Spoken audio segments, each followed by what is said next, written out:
Good afternoon. Welcome to Macquarie University Liberal Club Sunday Sessions podcast, live from the Facebook main page. My name is Andrew Kremen, and joining me this week in the co-host seat is Luke Stewart. Luke, hello. Hello, Andrew. How are you going? I'm good. It's good to see you again. An election has been called. Scott Morrison has announced May 21st to be the date of the next election. In one of perhaps the best timed interviews of this program, we are speaking with Judith Brett, author of Robert Menzies' Forgotten People and the new book From Secret Ballot to Democracy Sausage, How Australia Got Compulsory Voting. Judith, welcome. Thank you. It's good to have you on. As always, you can ask your questions in the comments section. We'll try to get to as many of them as we can. So firstly, the election has now been called. Why do you think Scott Morrison has made it on such a late date? I assume it's because being behind in the polls, and knowing that he's a good and very focused campaigner, that he feels he needs that time in order to turn the polls around and turn voter sentiment around. I thought it would be May the 21st because it's the last possible date you can have. I mean, I have to say my heart sank a bit because we'll have 6 weeks of it. I find they get a little tedious, election campaigns. Well, at least it's not like America, significantly longer. Yeah, Definitely. So you're the author of the aforementioned book, From Secret Ballot to Democracy Sausage. Brilliant book about compulsory voting in Australia. Are you able to tell us a bit more about it? Yeah. Well, it was a commissioned book. It wasn't a book I'd set out to write, but after Donald Trump won in America and the Brexit vote in the United Kingdom, there was a bit of talk about how that more populist right-wing result would be less likely to happen in Australia because we had compulsory voting. And my publisher at Text, Michael Haywood, said to me, my publisher's nose is twitching. I don't know why we've got compulsory voting. I'm sure most Australians don't know how or why we've got compulsory voting. Could you write a little book about it? And I said, I don't know that there's a book in it. But I said, I'll do it. Look, I'll have a look.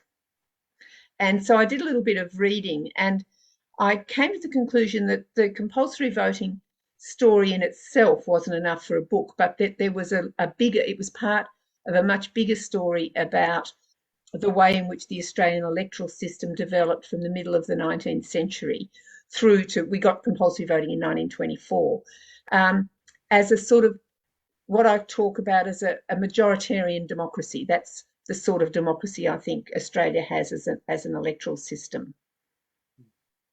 What would you say are the responsibilities of an Australian citizen? Do you think we live up to those responsibilities?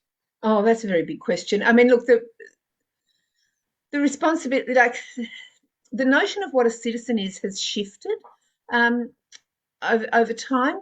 When I was first doing some work on Robert Menzies and the history of the Liberal Party, people talked about citizens, and they meant people who felt that there was a duty to participate in society. But as the century develops, and by the end of it, and when Australian citizenship became like a legal category, so we become citizens because we're made citizens by the state. I remember I was teaching a class at La Trobe, an undergraduate class, and I asked the question, how do you become an Australian citizen? What, a bit like the question you've asked. And a woman put up her hand and she said, oh, you fill out a form, you apply.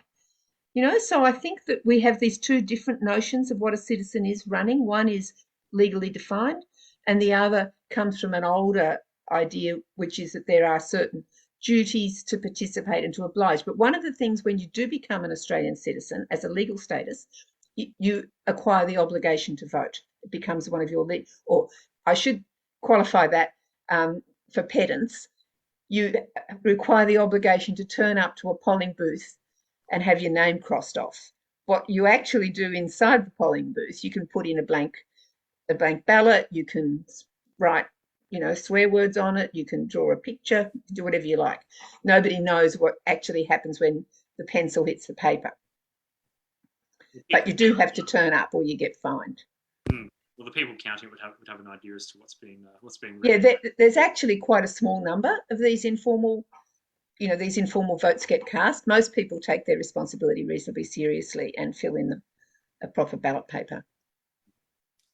Yeah, I heard that there was an election in the 1800s where riots started and ended up killing 2 people. Could you tell us a bit more about this event? Okay, that was one of the first elections that was held in Australia. It was held in New South Wales in 1843, and it was an election for the Legislative Council. At that stage, the colonies didn't have self-government. They were governed by a governor who was, in a sense, responsible to the British government. But it was thought that it would be a good idea if the governor had a council with some elected members to give him advice about what to do. Now, at that stage, this was the first Australian election, and it was modelled on the way elections were held in the United Kingdom, where they didn't have anything like we now understand as an election, where you fill in a piece of paper and it's secret. You went up to the returning officer, and you said in a voice that could be heard who you were going to vote for, and people could hear that.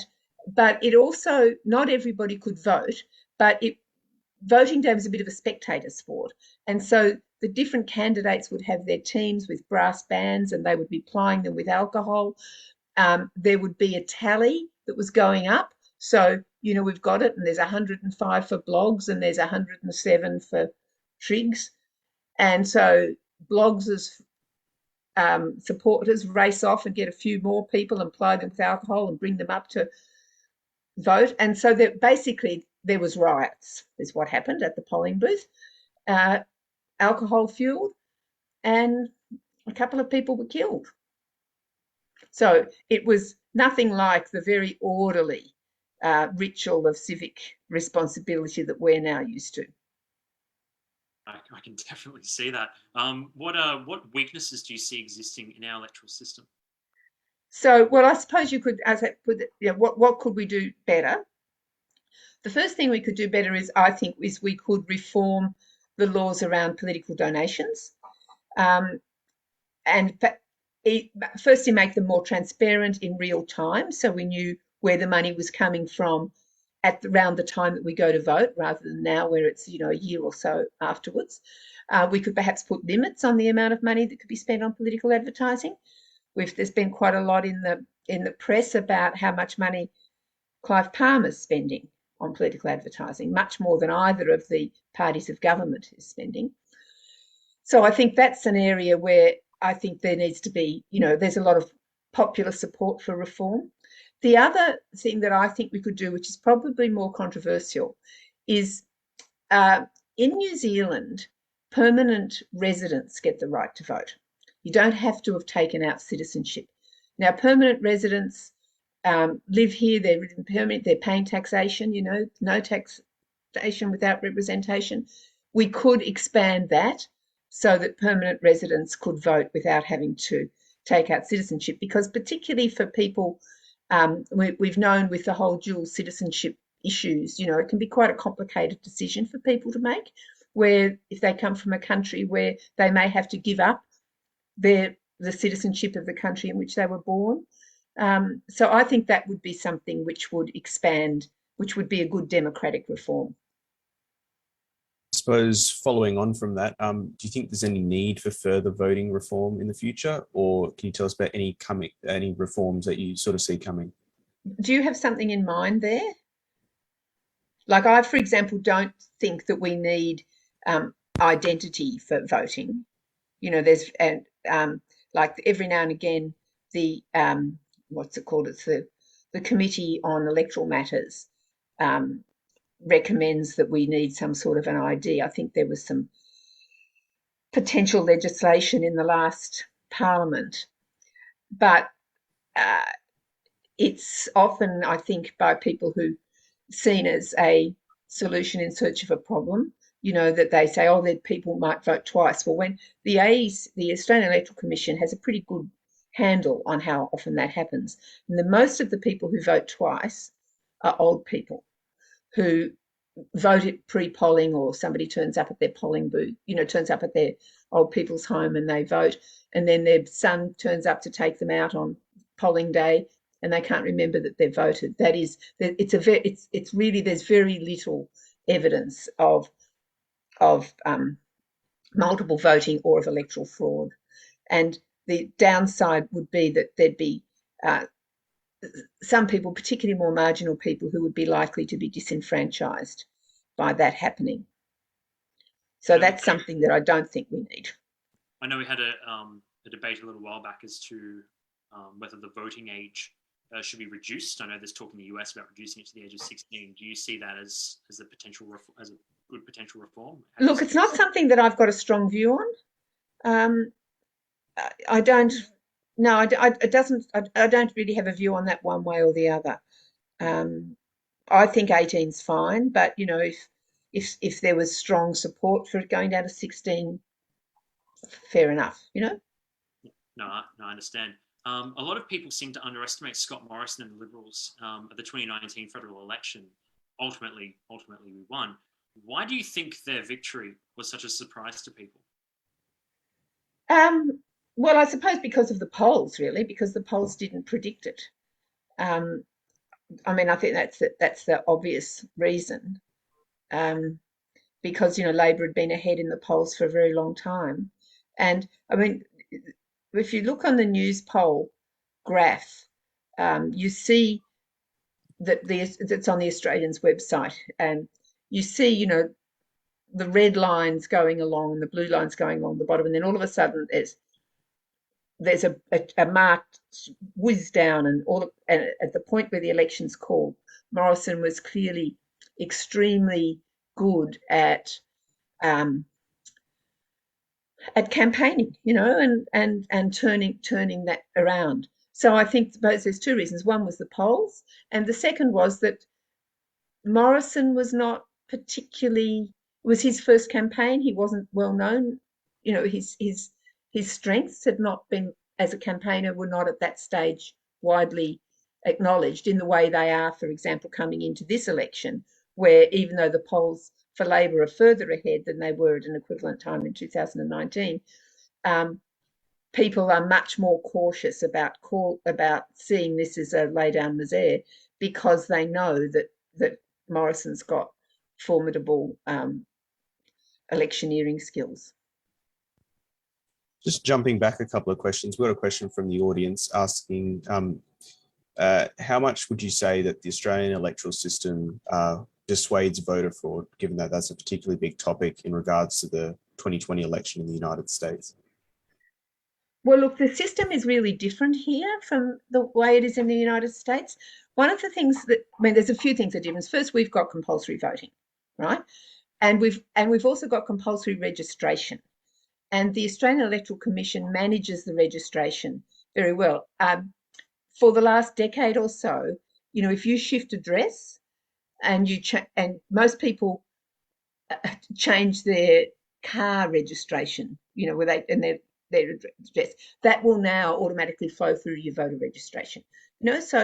So that's all managed. The other thing is that the Australian Electoral Commission is a non-partisan body, and it has no political interest in repressing the vote of particular sections of the community. And that's really different from the situation in the United States, where the people managing the elections will be signed up members of either the Democrat or the Republican Party, and they will be putting in place the administrative arrangements, and they can change those arrangements in ways that disenfranchise or make it harder for certain groups to vote. And the other big difference is that we have a uniform system. That is, the Australian electoral laws are the same whatever state you live in at a federal level. And that's not the case in the United States, where the different states have different laws. For example, about prisoner voting, or whether or not postal voting is available, or how registration is managed. It's like when I was doing this, I was one stage going to put in a picture, an illustration of a map of the United States with the different to show you that it's like a mosaic of differences over something like whether a prison sentence of a year disenfranchises you forever or not, the things like that. So I think all of that makes the electoral system in the United States really, really different from ours. And voter fraud there is used as a partisan weapon by particularly the Republican Party to actively discourage the votes of people who are more likely to vote Democrat, like people who might move house or are renters or are more marginalised. I suppose jumping forward to Australia and our election, how do you think that COVID will impact the election? Is it a big issue for voters? Look, that's a good question. I don't really know. I guess it's a matter of how the memory of it goes. I mean, and the other thing is that the different states have experienced COVID very differently in terms of the amount of lockdown. I mean, West Australia was cut off from the rest of the country for quite a long time. We had in Melbourne very long lockdowns. My sister lives in Adelaide. They barely inconvenienced them, So I think perhaps what it might do is it might amplify what's already a pattern, I think, coming into this election, is that the country is not uniform in the ways in which it is responding to things, that state differences have become more politically salient, I think, than they, say, were a couple of decades ago. And I think that COVID, perhaps the different experiences of COVID might amplify that degree of differences amongst the states. We often hear Scott Morrison referring to the quiet Australians. Who are they? Do they differ in any way from the forgotten peoples? And how do you think they'll vote compared to 2019? Okay, now the quiet Australians it's actually a rhetorical construction. They're not anybody, really. And I looked at the difference, the number of people who voted for Scott Morrison rather than who voted for the coalition, let's say, rather than voted for Labor and the Greens, is fewer than 500,000 people. It's 436, 233 people. So if they're the people, and I think this, one of the things I want to say about that is it shows just how close Australian elections are, and how the country, in a way, divides in half. The quiet Australians are quite different, I think, from Menzies' forgotten people, although there's something a bit similar. When Morrison talks about the quiet Australians, the contrast he's making, I think, implicitly, is with the noisy minorities. Quiet people who don't whinge, don't complain, just get on with things. And we've had since Howard the notion of these sort of noisy minorities who bleat on about things. But the forgotten people, when Menzies made that speech, existed in a society in which class was much more of a reality in people's day-to-day life, in which there was a very visible professional middle class, where education was not, certainly secondary education was not widely available in the way it is now, where home ownership was, in the cities, less than 50%. So it was a pitch to the middle class, in a way, the home-owning middle class. Now, that class, that sense of a difference between middle class and working class life changed substantially after the Second World War.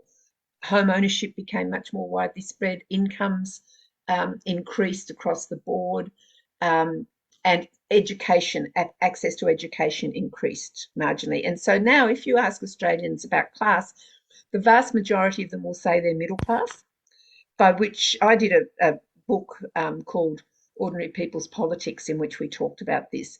And what people meant by middle class on the whole was, we're sort of ordinary, normal people. We've got a job, we've got a house, we've got a family. And there was maybe a difference. Some people who were from older working class trade union focused families might still say they were working class, but it's really different. So long roundabout answer to your question.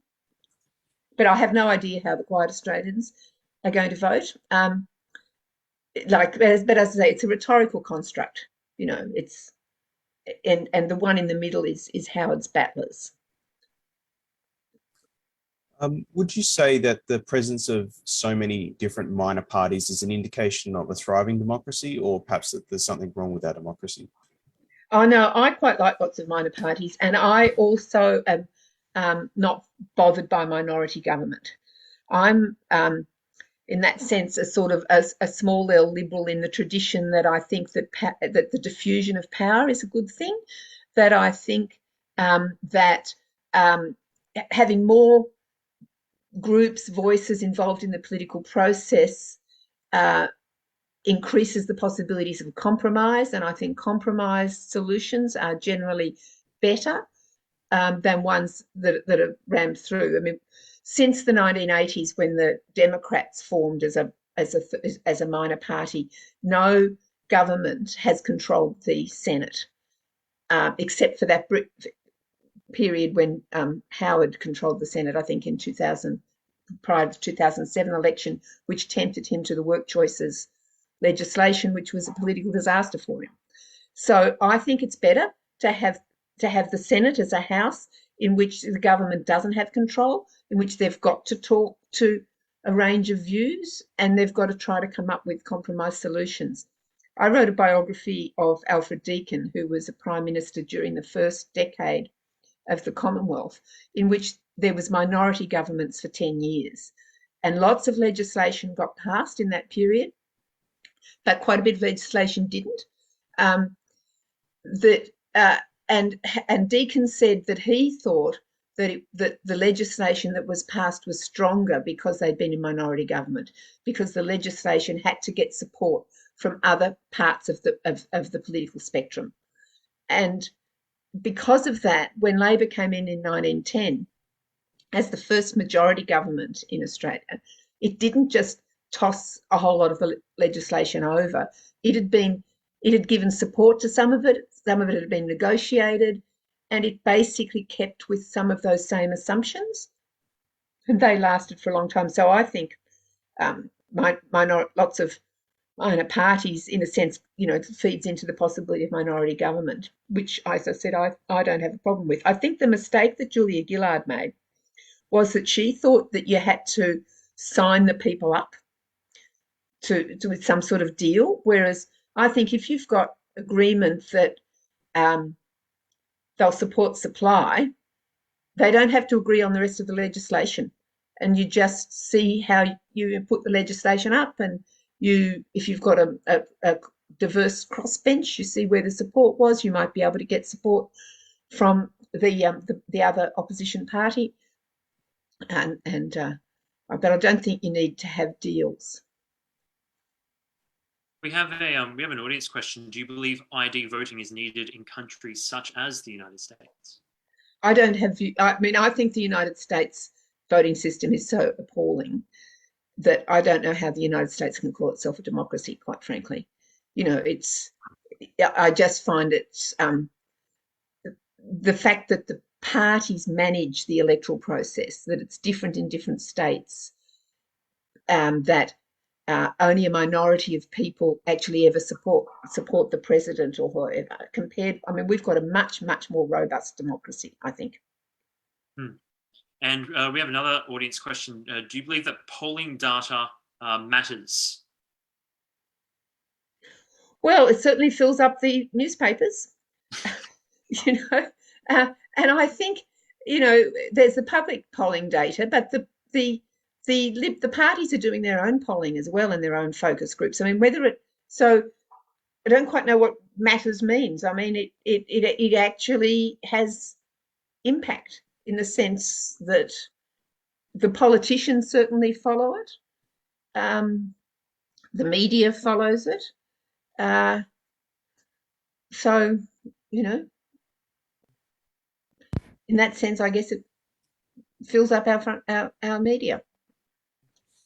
There's been a lot of talk about independent candidates, many backed by Simon Holmes' Court's Climate 200 group. How do you think that's going to affect the election map?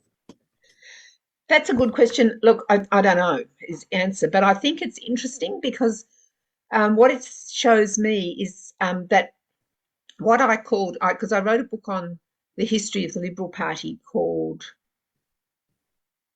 what did I call it? Australian Liberals and the Moral Middle Class, that's right, from Alfred Deakin to John Howard, is when we were talking before about Robert Menzies' Forgotten People. That was a pitch to a group, to a social group that I would call the moral middle class.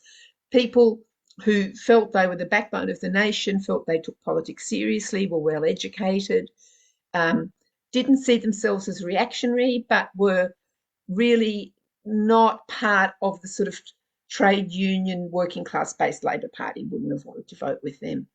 What I see with this is happening with these so-called teal candidates is that social formation, or its current manifestation of the sort of aspects of the moral middle class, has been very uncomfortable with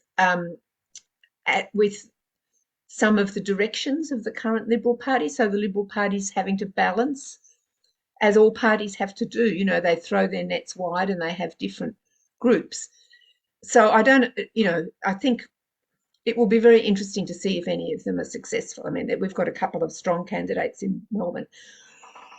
Excuse me. I have a non-COVID cough. No worries. When is a double dissolution bill triggered? When a bill has gone from the lower house up to the Senate and been rejected twice, and the government decides it will go. I mean, the government doesn't have to go to a double dissolution. It can put the bill aside, but it may decide that it wants to get this bill through, and so it has a double dissolution election. It dissolves both houses of Parliament. So that means that the whole of the Senate, not just half the Senate, which is what normally happens. We've got another audience question. Scott Morrison once said that free speech never scored a job when he was Treasurer. Do you think, in contrast with the Howard Battlers, the Quiet Australians, as Parnell McGuinness wrote in SMH, don't care as much about the cultural wars that ScoMo is in a friction with the party's base, because to them, as he is not an active participant within it? Yeah, I think that's probably right. I think the culture wars are a bit of an elite preoccupation and don't really register much with much of the electorate. Now, what are the big issues facing voters this election compared to the last one? Well, I think there's the record of the government. You know, we've now had 3 years of Scott Morrison as Prime Minister. I think the fact that we haven't got a Federal Integrity Commission, which was promised at the last election, is an issue. There's the management of COVID, which we've already talked about. There's the fact that the external environment has deteriorated considerably since then. You know, our relations with China are pretty toxic, and there's a war in Russia and the Ukraine. So I think that's a different issue. It wasn't the case in 2019. Sorry, my voice is starting to go. That's right. Well, sorry, I should let you get a bit of a drink. So I heard that it was actually so women could sit in Parliament earlier than they could vote. I think I heard. No, that's not true. That's not the case. That happened at the same time. I happened at the same time. So I was listening to a story about in the 1860s there was some sort of vote that took place. So I was listening to an interview with you on Radio National. No, I don't think. I think you've misunderstood it. The first piece of legislation which gave women the vote was in the South Australian Parliament, and it also gave them the right to stand for Parliament at the same time. So that was in 1894. Oh, in 1894, my mistake. Yeah. Yeah. And also, could you recommend to us certain books in regard to, I guess, in regard to the political system itself? Oh. I would have needed a bit of warning on this. Because it's not the sort of book that I'd be likely to read, because I taught the political system as a first year, textbook with textbooks for many years. So, so I'm not sorry about that. That's right. I suppose perhaps then any book that you can recommend in general, perhaps to students, for political students. Well, it depends what they're interested in, really.